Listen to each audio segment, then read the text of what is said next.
Você sabia que Paulo tem 13 dos 27 livros do Novo Testamento? Você sabia que ele nasceu em Tarso, na Turquia, no ano 5 a.C. e viveu em Jerusalém mais ou menos na mesma época que Jesus estava lá? Mas mesmo assim, eles não se encontraram. Paulo encontrou Pedro, encontrou Lucas. Deus falou com Paulo várias vezes. Em uma delas, ele disse que ele iria para Roma. Olha, não foi fácil para Paulo chegar em Roma. Ele foi preso inúmeras vezes, apedrejado, espancado por uma multidão, sofreu um naufrágio e, quando estava quase chegando, foi mordido por uma cobra venenosa. Mas mesmo assim, Paulo chegou a Roma.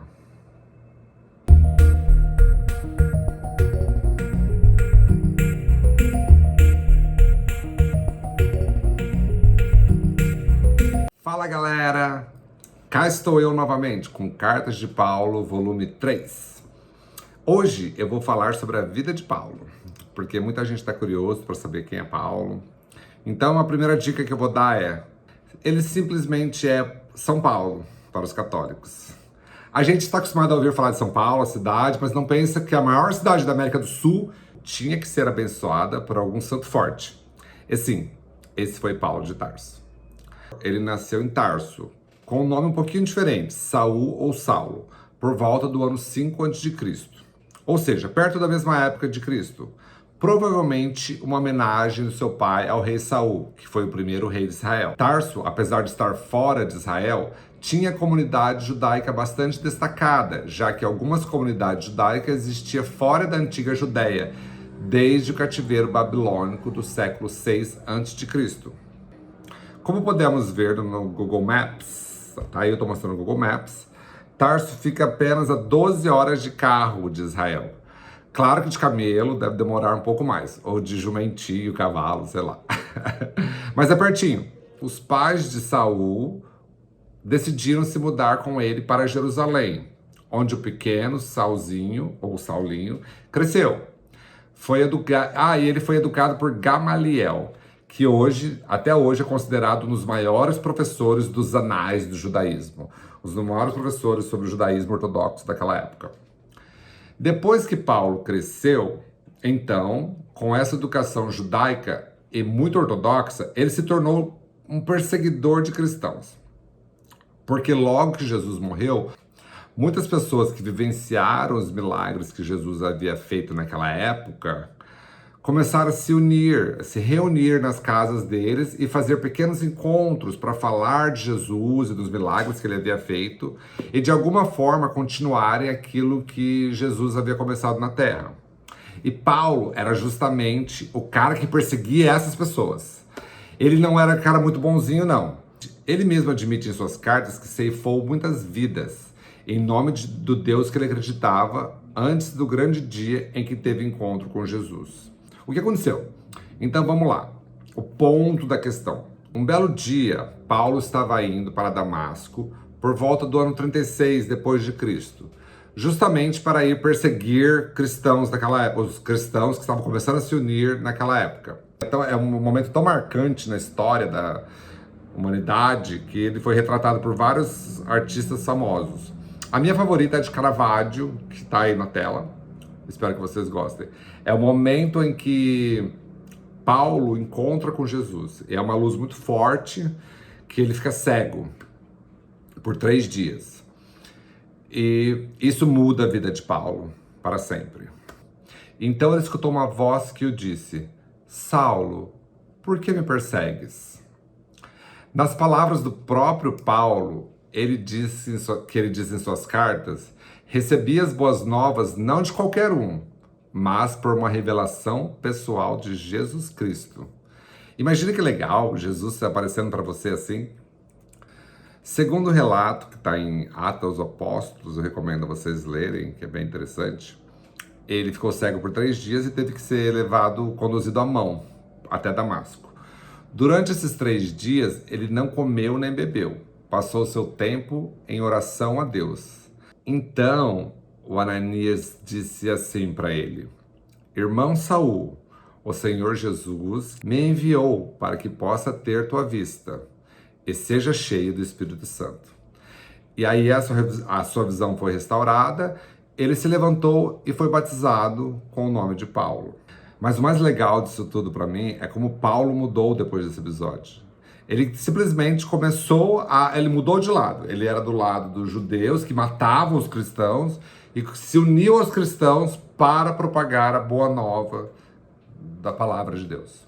Na minha opinião, Jesus sabia o tamanho do aliado que Paulo seria com ele, junto a ele. E por isso que ele escolheu Paulo, aparecer com Paulo, porque Jesus poderia aparecer para qualquer um, mas Jesus escolheu aparecer para Paulo e transformar a mente dele. Então, de um perseguidor de cristãos, ele passou a ser um aliado de Jesus. E ele era muito poderoso, ele conseguiu cumprir muito bem esse papel. Então, a partir daí, Paulo começou a pregar as boas novas do Evangelho de Jesus. E são essas boas novas que eu quero ouvir falar aqui no canal Cartas de Paulo. Não de uma forma maçante, desprovida de correlação com a nossa vida hoje, mas com sentido. Quais seriam essas boas novas anunciadas por Cristo através da palavra de Paulo, através das cartas de Paulo? Quais seriam? Você sabe? Não é tão complicado, se você parar para pensar. 1. Deus enviou seu Filho unigênito à Terra. 2. Ele foi crucificado e ressuscitou para o benefício da humanidade, ou seja, o perdão dos pecados, que antes disso ninguém tinha os pecados perdoados. O Filho vai retornar, Jesus vai voltar, e aqueles que creem viverão com Jesus para o resto de suas vidas. Ele também deu mais detalhes de como seria a vida após a morte e o que acontece com o nosso corpo depois que morremos. Mas vamos falar disso em outros programas. Então, só para terminar a história de Paulo, ele saiu pregando nas sinagogas de Israel, depois foi para o Chipre, onde eu também tenho um amigo, coincidentemente, no Chipre. Depois ele foi para Antioquia, que fica na Síria, e também foi para Coríntios, na Grécia. E mais outros muitos lugares aí. Mas para mim o grande milagre nisso tudo é que por onde ele ia pregar ou falar sobre Jesus, ele geralmente era muito mal recebido, injustiçado, apanhou, foi preso, condenado à morte, mas sempre conseguiu se safar. De maneira muitas vezes miraculosas. Tipo essa vez que vou falar, que acontece em Atos dos Apóstolos, no capítulo 16, versículo 25. Ele narra que na prisão ele estava com Silas, seu amigo, e eles oravam e cantavam louvores a Deus e os demais companheiros de prisão escutavam. De repente sobreveio tamanho terremoto que sacudiu os alicerces da prisão todas. E as portas se abriram e as correntes dos presos soltaram. Gente, é um milagre não. Ele estava preso, começou a orar, deu um terremoto, todas as correntes se quebraram, as portas se abriram e automaticamente ele estava em liberdade. Deus falou com Paulo várias vezes. Em uma delas, ele disse que ele iria para Roma. Estava tudo dando certo, ele já estava no barco a caminho da grande capital cultural da época. Roma era tipo como se fosse uma Nova York daquela época. Então, o que aconteceu com Paulo a caminho de Roma? Naufragou. Mas Deus apareceu para ele e falou assim, não se preocupa, você vai chegar em Roma. Então ele conseguiu nadar até a terra firme e quando viu, estava em Malta, que é aquela ilhazinha do lado, perto da Itália ali. Então ele já estava quase chegando na Itália.